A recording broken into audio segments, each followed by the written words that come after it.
Olha, hoje o nosso papo é sobre a Lei Geral de Proteção de Dados do Brasil, a famosa LGPD. A gente vai entender direitinho o que essa lei, que mexe com as informações pessoais de todo mundo, realmente significa na prática. Pensa bem, num mundo onde nossos dados estão, bom, em todo lugar, quem é que está no controle de verdade? Pois é, a LGPD nasceu justamente para tentar responder essa pergunta. Então, bora mergulhar nisso.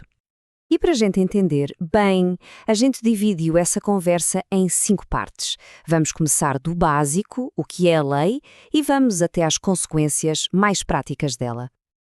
Ok, vamos começar pelo começo. Afinal, qual é a ideia principal por trás dessa lei tão importante?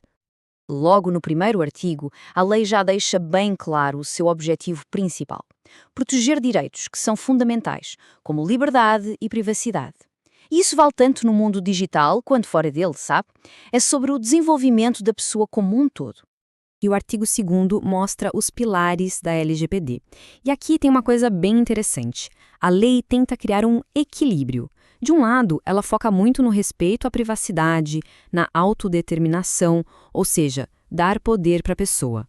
Mas, do outro lado, ela também entende que o desenvolvimento econômico e a tecnologia são importantes.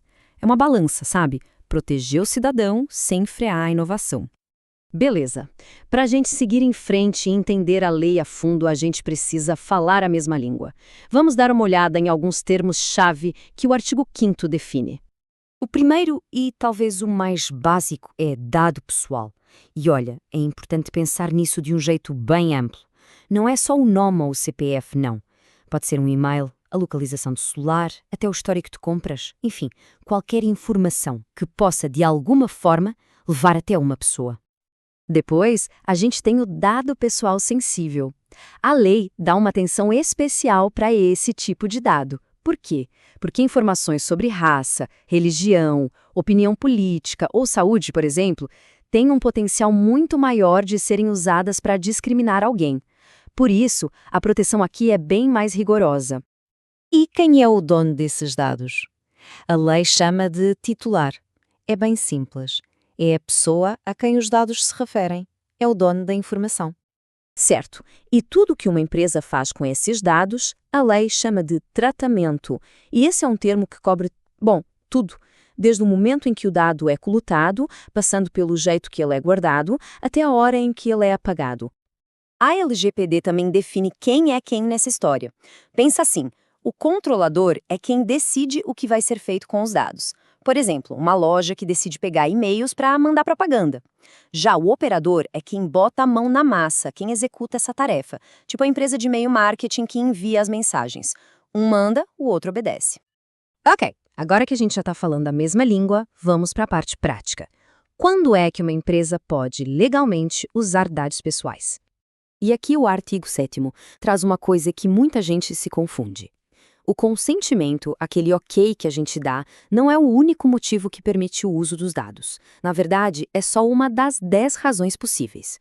Uma empresa pode usar dados para cumprir uma lei, como emitir uma nota fiscal, ou para executar um contrato, tipo entregar um produto que foi comprado online. E para isso, não precisa de um consentimento específico a cada passo. Mas olha só, não importa qual dessas 10 bases legais a empresa use, o artigo 6º deixa claro que existem 3 princípios que sempre precisam ser seguidos. O primeiro é a finalidade.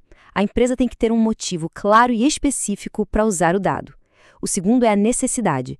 Usar o mínimo de dado possível para atingir aquele objetivo. E o terceiro é a transparência.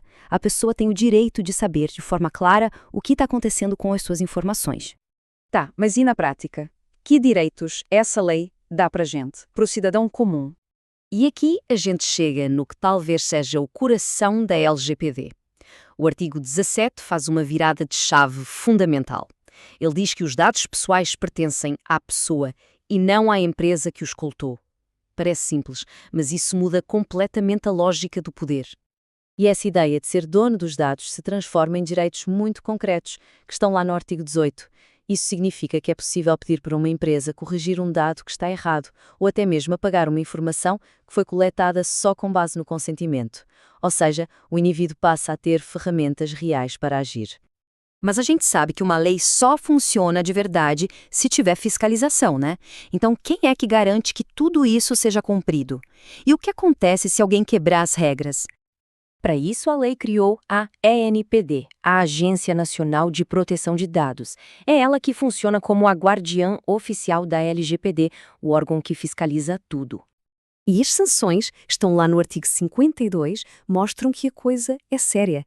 A ANPD tem várias ferramentas. Pode começar com uma advertência, dar uma multa diária ou, em casos mais graves, pode até proibir uma empresa de continuar usando os dados. É um arsenal bem completo. Mas, claro, a penalidade que todo mundo comenta é a multa, não é?